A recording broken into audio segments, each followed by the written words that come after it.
What's up, fight fans? This is Kurt DeVille with Counterpunch Boxing News, and I have some new news concerning Jarrell Big Baby Miller. Believe it or not, the heavyweight Jarrell Miller is training for a return. Now Big Baby Miller was due to return in July of 2020 against Jerry Forrest, but was found out to have another banned substance. And when I mean another one, he was already tested positive, as we all know, against Anthony Joshua with 3 banned substances. But let me counterpunch something real quick.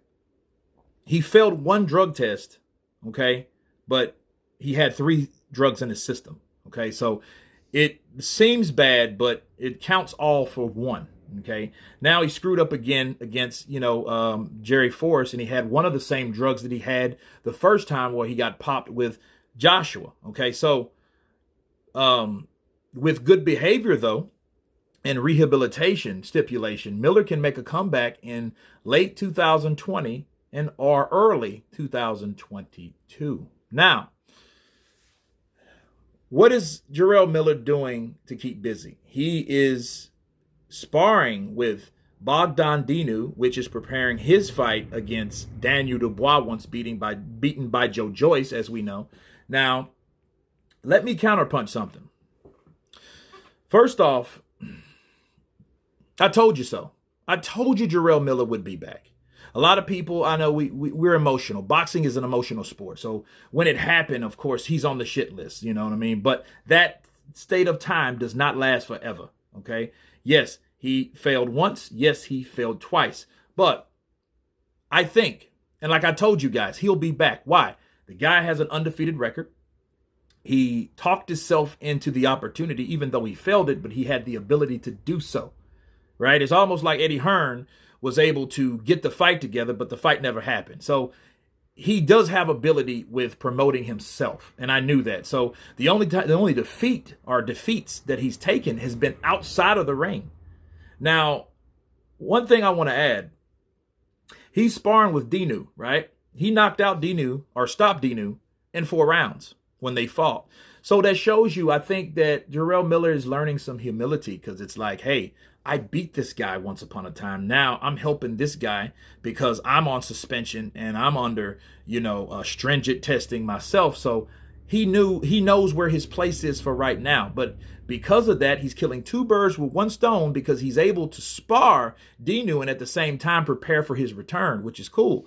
I think it's a good thing that Jarrell Miller's coming back. I think more realistically of not the screw-ups that a fighter does, but how does he come back? What is he going to do to make a living? Because that was 2 fights, one in 2019 and another one in 2020 that he didn't get. So I was questioning, like, okay, well, what is he doing for a living? How is he paying for his kids? I know he has a wife and kids and all that stuff. I know he has kids because he's mentioned that, right? So I wondered, what Jarrell Miller was doing, and I look, I pay attention to people and I have sympathy for people. I know people screw up, and I know the drugs, it was shitty, and I think it was malicious. I think it was. But at the end of the day, how long are you going to beat a dead horse? Okay. Yes, he tested positive. Yes, he did. He tested positive for 4 substances, right? 2 separate times. Now, I'm glad that Jarrell Miller's back, because at least we have a heavyweight. I'm really interested to know what his ability is, because he was that guy that we either was going to yay or nay Anthony Joshua. And Anthony Joshua, he got up under Joshua's skin, as you guys know, right? So I wonder what's in Jarrell Miller's future. I really wonder, I would really want to know if he can really fight without the substances.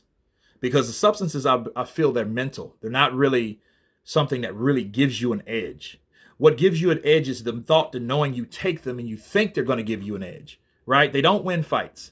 And I'm really proud to say that no one has tested positive for any banned substance that had a fatality in the ring. So that tells you, like, hey, maybe that they had some type of mental block and thought they needed to cheat to get an edge, right? It's like, and a lot of banned substances, people, they don't really benefit you, right? If anything, the banned substances hurt you. Okay. Now, the performance enhancing drugs supposed to be the opposite, but who knows? It's not a given that you will win a fight because you take drugs. Look at Fernando Vargas. He was ripped to shit, like people know, and he still got knocked out by De La Hoya. right? So it just tells you, look, I feel Jarrell Miller, I'm glad he's coming back. But I think at this moment of time, I think he now knows sparring, hanging around Floyd and this, that, and the other. And he's learned like, hey, I really have to take close attention on what I put in my body. You know what I mean? So I don't know what the guys, he will say he had so much of a nanogram. It was very small. It was very minute, but it still was there. And then the question is, how much of it was there before? So we can't take that for cash value. It was this little, but how much did you have in your system? But I'm glad Jarrell Miller, again, is coming back to the ring. This is good news. It's good news for American boxing, right? You guys tell me what you think of Jarrell Miller returning to the ring. Of course, please subscribe. And you guys been Counterpunch. Peace.